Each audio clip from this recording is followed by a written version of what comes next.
At the start of Curtis Hanson's classic film noir masterpiece, LA Confidential, we meet three men. Ed Exley, played by Guy Pearce, Bud White, played by Russell Crowe, and Jack Vincennes, played by Kevin Spacey. These three men are the ones we are asked to follow throughout the narrative.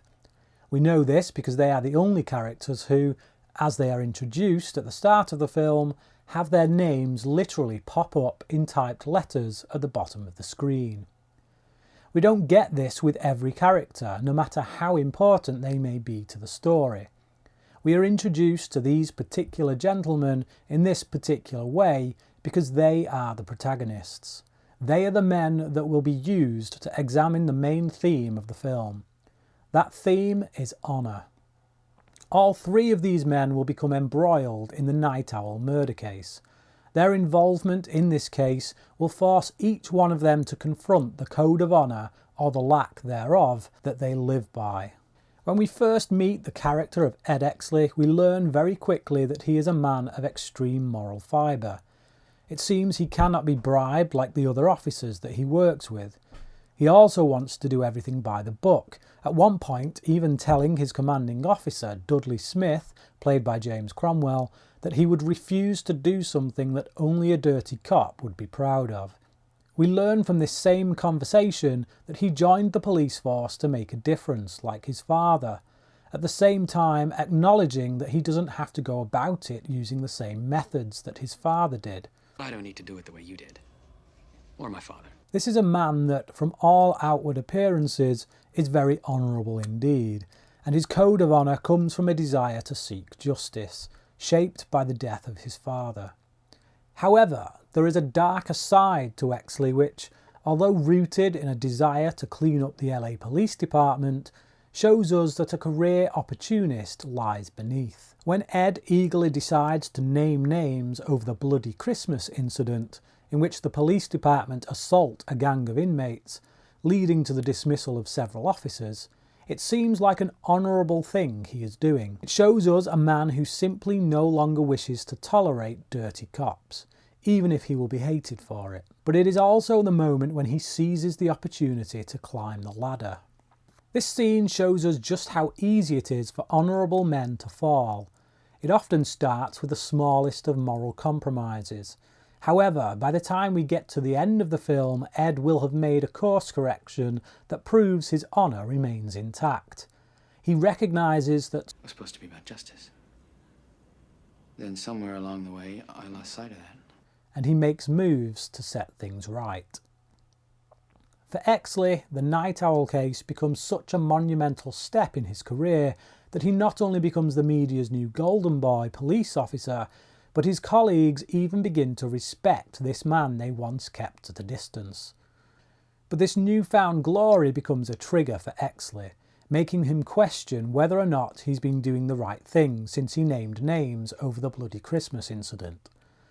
His desire for career success made him blind to the true facts about the Nite Owl murders. But once he realises this, he decides to continue investigating, even if it means destroying all the work he's done so far to get where he is, and even if it means working with a cop he once despised, Bud White. The Nite Owl made you. You want to tear all that down? With a wrecking ball. White is not at all like Exley. He feels no shame in getting his hands dirty if he believes he's on the right side, but he does have a code of honour. It's the kind of honour that says you don't rat out your colleagues, no matter how badly they have behaved, even if it will save your own ass. That's why he takes being fired from the force over naming names of people involved in the bloody Christmas incident. His code of honour also extends particularly towards women. When we first meet Bud, he is sat in a car outside the house of a couple who are arguing. When the man hits the woman, Bud makes his move. Several times from here on out, we will see Bud act in order to defend a woman's honour.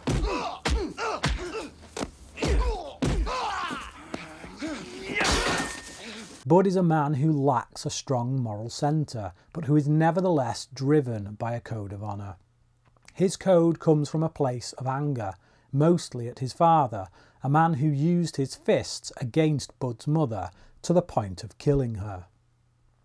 He carries that anger everywhere, and it makes him extremely formidable.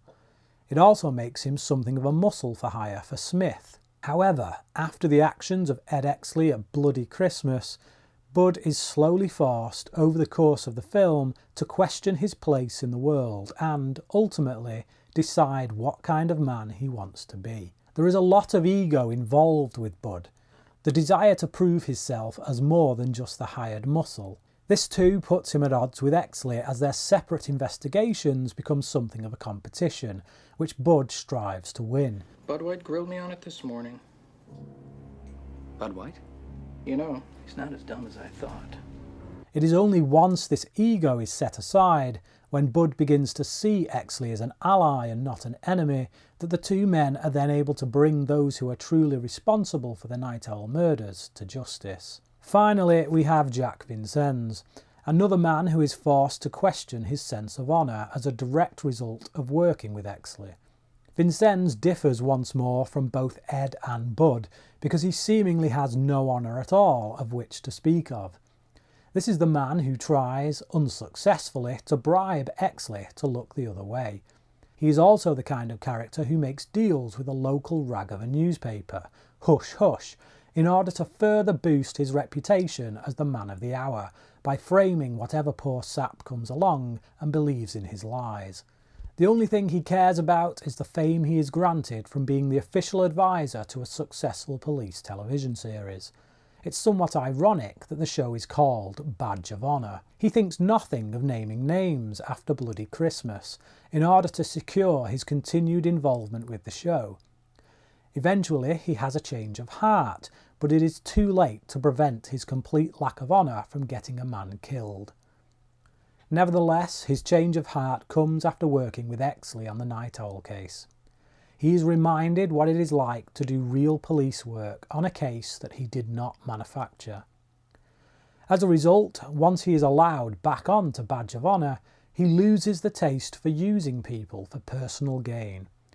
And so he tries to prevent the man he has set up from getting into trouble. But when he realises he is too late, he is confronted with a stark truth of what results from a lack of honour. This scene truly is a warning to those who may think they can hold off changing their ways until tomorrow. By then, it may be too late. LA Confidential works to show us that honour, in its truest form, must disregard ego. It must do away with personal glory and ambition. It must be about justice. And, ultimately, it comes from doing what is right, and not what is right for us.